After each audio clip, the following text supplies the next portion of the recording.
Welcome to the Learning Pines YouTube. We hope this video helps.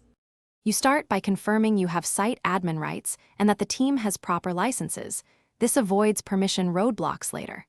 Next, decide the library purpose and which columns or content types you'll need. This reduces rework. Once done, open the Sharepoint site, click New, and choose Document Library to create it. Name it clearly and set visibility. Make sure to pick whether to show in site navigation because discoverability matters for adoption. Now you configure the internal structure. Add columns for metadata, choice fields, dates, person lookups, so users tag documents consistently. This improves search and filters.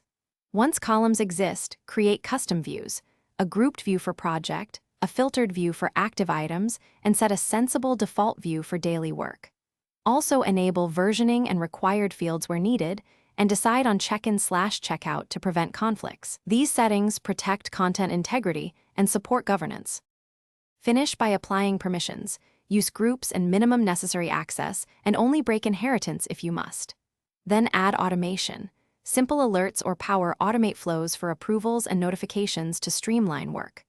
Once automated, test by uploading sample documents, filling metadata, and using search and the views to confirm behavior.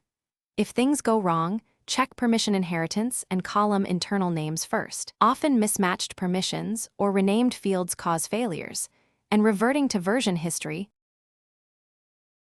Thanks for watching. Consider subscribing if we helped you.